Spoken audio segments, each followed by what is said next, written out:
Well, round one of the draft. Honestly, the first four picks pretty much went as everybody would have expected. The true shocker came at number 5 when the Chargers got Joel. Now, is it a position of need for them? Certainly. It could use it. I would say that Zion Johnson is probably not panned out for them a ton. And Jamari Sawyer is also one of their backups. Obviously, Rashawn Slater was hurt, but when he's been healthy, he's been very productive. So they're obviously keeping him. My confusion just lies in what are they going to do with Sawyer or what are they going to do with Johnson? One of those two has got to go. I mean, Alt is probably going to get the reps early on. So maybe they know what they're doing, but that remains to be seen. And then, obviously, everybody's talked about this by now. Penix Jr. going high, very high. I didn't expect him to get drafted in the top 10. And let alone the Falcons to be the team that drafted him. I mean, they're putting themselves in a really weird spot. Terry Fontenot trying to tell you that they're making a smart decision, but dude, you should never have paid Kirk Cousins all of that money in the first place. And you're going to draft quite possibly one of the older quarterbacks in this draft class, if not the very oldest in this draft class, to just take all that time sitting behind Kirk Cousins. Because it seems to me like you're gonna try your best to keep him for all 4 years. Of course, nothing's gonna get accomplished, but you're probably gonna try to get as much out of Kirk Cousins as you can. And that's still gonna be a whole hell of a lot of time before Penix Jr. is ready to go. So then, what? He's gonna be 27, 28 getting his first reps? You really have to be banking on Kirk Cousins. I'm not gonna lie, this is gonna sound strange, but it would almost need to be a situation like it was last year with Kirk Cousins, being taken out in some way in the middle of the season to give Michael Penix Jr. his first action, instead of waiting for years on it to let him get a chance. And by that point, he's already in his prime years, but not necessarily ready to go. So we'll see how that goes. But it's a very weird move on the surface. Just like the Vikings, within a couple of picks, you trade up to get J.J. McCarthy. What I've already said, everything about J.J. McCarthy that can be said, to be honest. I just do not think he's as great of a prospect as people make him out to be. But he will probably get a chance to start, because what is Sam Darnold really going to do? So I guess if you look at it that way, he's going to have the keys to the offense. I mean, you can't really ask for any more than that. Same with the Broncos. I mean, it's going to be a little bit of a quarterback battle, I suppose, with them having Zach Wilson in that mix now. But Bo Nix to the Broncos, there were rumors about it. It ended up coming true. And judging by the way that they would orchestrate the rest of their draft to this point, he'll definitely have a few weapons to work with. But is it really the most ideal spot? I'm not sure. I'll tell you this, Sean Payton will certainly try to make it that way for him. On to actually before that even, very next pick. The Raiders drafted Michael Mayer last year, around this time. So I was very confused to see them take Brock Bowers. I guess maybe they want Michael Mayer to serve as more of a blocker and Brock Bowers kill everyone in the receiving game. I'm still trying to actively think of how that would work. It seems like that's gotta be it. There's no other reason that you get it, because Michael Mayer has that receiving talent as well. So it's like somebody's gonna have to like get accustomed to not getting the ball a ton and just getting down in the trenches for blocks in the run game. Quite honestly, like, that's the only way this can work. Truthfully, you're not gonna continuously be running 2 tight end sets all the time. So Seahawks ended up getting Byron Murphy II with the 16th overall pick. There were a bunch of different things they could have done with this. People were mocking Bo Nix to go there, Michael Penix Jr. to go there, but when you think about it, the Seahawks really did need a trench player, and Byron Murphy II has put in solid work at Texas for years now, regarded as one of the better defensive talents in this draft class. So it definitely helped a ton to get somebody like this. Just start fresh, because, boy, I mean, the 30th best defense in the league overall, like, you just have to find a way to just take a step forward in some capacity, because you can't continuously put up that type of shit, especially with Mike McDonald leading the helm now and Leslie Frazier working under him as a DC. You cannot keep up that bad level of contribution to the team. It can't happen. So that's a great start. The Vikings also, again, once more, I don't know why they were so obsessed with trading up in this round, but to get Dallas Turner at a time where I was shocked to see him fall down as far as he did to 17. Solid prospect out of Alabama.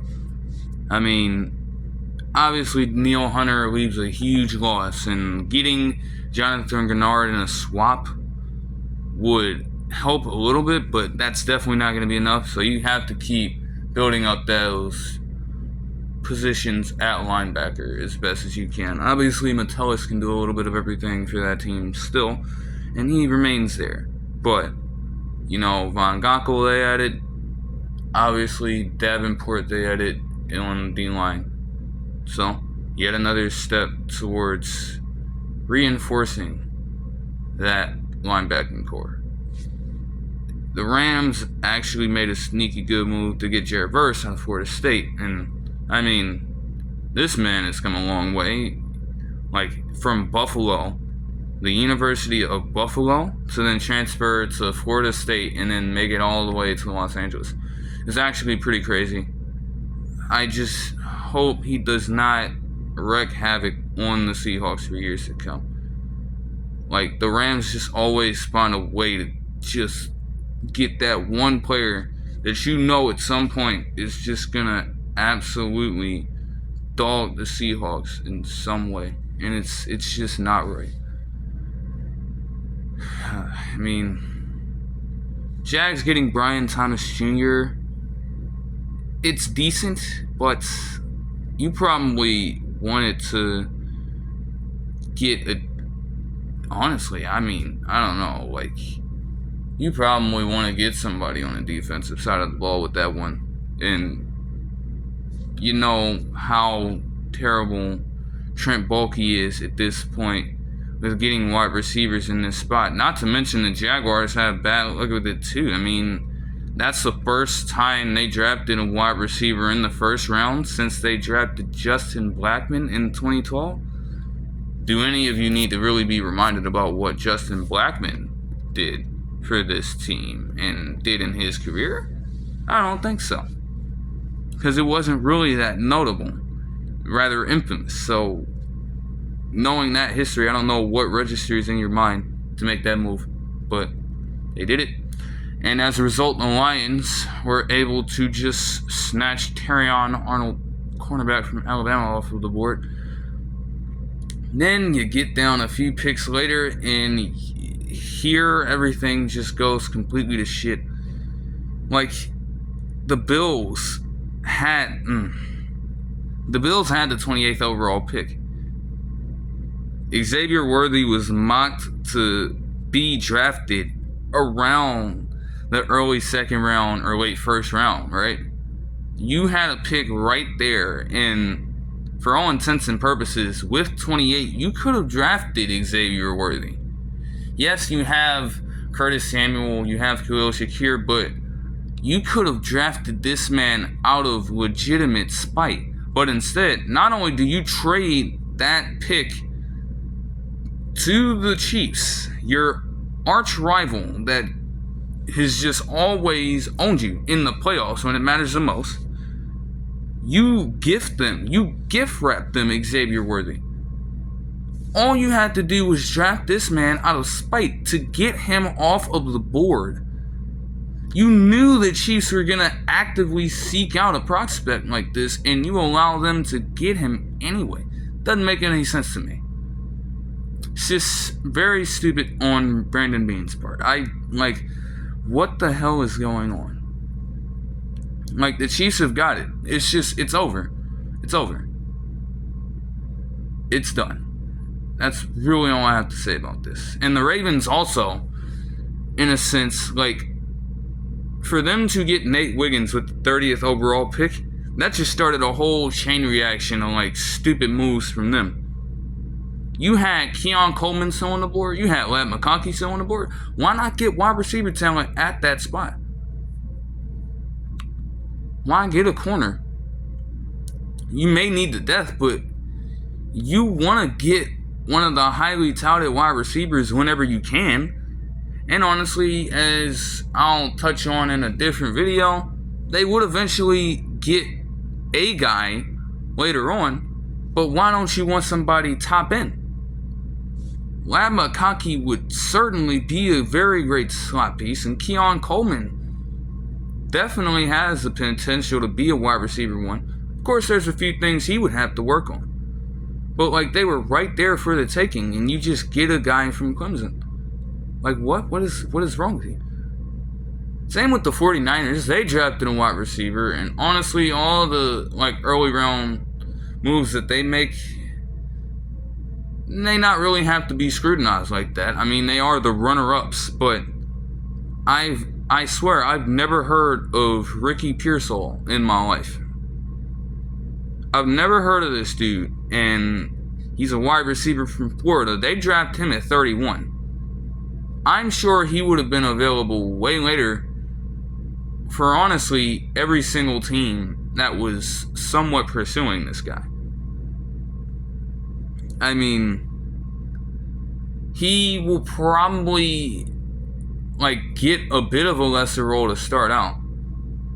But if you're making a move for a wide receiver like this early on, regardless of the name, because you had so many options, I mean, something could be going down with the 49ers wide receiver core. You never really know, to be honest. You've heard all the rumors about Brandon Ayuk to this point, so maybe they could really be considering shopping him. And all of what I was saying about Coleman and McConkey would go to complete and utter shit at the very beginning of the second round. I mean, the Panthers and Patriots completely screwed over out of getting top dogs by the Bills and Chargers, who would take Coleman and McConkey respectively with the 33rd and 34th overall picks. Those will be great additions to that team. McConkey offers a much needed contrast to whatever the fuck it is that Quentin Johnson still does for the Chargers at this point. And Keon Coleman's a bit of a bigger body in contrast to all of the other current wide receivers they have on the Bills right now. So, that's solid. You know, Patriots would bounce back with getting Jalen Polk. I mean, that's still a very great option early in the second round. But they would have to do more. You want Drake May to have a chance to thrive. I don't think one rookie receiver can make that happen. So they would have to pursue multiple, you would think. Then, from here, I mean, you just start a chain of defense. I mean, you start with the 38th overall pick. You get 2 straight D tackles in Tavondre Sweat and Braden Fisk. And then just cornerbacks. All the top dogs at that position, they were just sitting around for a while. Everybody wanted to draft for depth for the most part, but they weren't really pursuing a whole lot of defense this early on. And then you get guys like DeJean to the Eagles, McKinstry to the Saints, Lassiter to the Texans, and Melton to the Cardinals in the span of 4 picks. Pretty solid stuff. And honestly, there's no telling as to how all 4 of these guys will work in their respective systems. But if things go a certain way, you never really know. Who's to say that all 4 of these guys don't become solid contributors for these teams in a few years' time? But you gotta have patience with that kind of stuff. I mean, Michigan and Washington, for a fair portion of time, were just battling it out as to who would get the most players drafted. Michigan had it for a while. Washington would eventually take over. In the midst of all that, you get Adonai Mitchell, another guy who slid down in the same way that George Pickens did a couple years ago. They chalked it up to character concerns of his, and he went to the Colts in this one. The Cowboys are not going all in. I mean, Marshawn Nealon could be a solid prospect, but honestly, I didn't find myself watching a lot of Western Michigan football. And honestly, with some of the tape combined with the numbers that they present, the amount of sacks he had in his final year as an edge rusher, you want your edge rusher to get more than 4.5 sacks. And he's a senior. He's a 4-year player. He had something like 13 sacks overall in his career. I'm like, huh? For an edge rusher in college? It's a bit underwhelming, and yet the Cowboys still decided him to that's so underwhelming. And the Cowboys decided to draft him with the 56th overall pick? Confusing. Very confusing. Then you have Javon Bullard, solid safety option. Honestly, I think he's the best one in this class. But Tyler Nivin was drafted before him. Nonetheless, he went to the Packers. And the Packers, I mean, they had the most picks in this draft, and they were certainly putting them all to good use. Pretty exceptional work by those guys there. And this Rakestraw would also go off the board to the Lions as well. You know, after the disaster class that Cameron Sutton put on, especially when it mattered the most. You need all of the cornerback depth that you can get. I mean, my namesake, Malachi Corley, went 65th overall to the Jets. And he will definitely not find himself getting a lot of reps early on. But he could evolve into that role. And what I did see from him at Western Kentucky was pretty promising. So I think that's a solid move on their part. They'll definitely be excited about that one. And then you have some solid guys flying off the board here. Cardinals get themselves Trey Benson. Chargers get themselves Junior Colson. Braylon Trice, outside linebacker from Washington, gets drafted by Falcons. Bears sure up with more O-line help. Same with Raiders. Same with the Colts, because of course, makes sense, right? You know, Jermaine Burton from Alabama is like,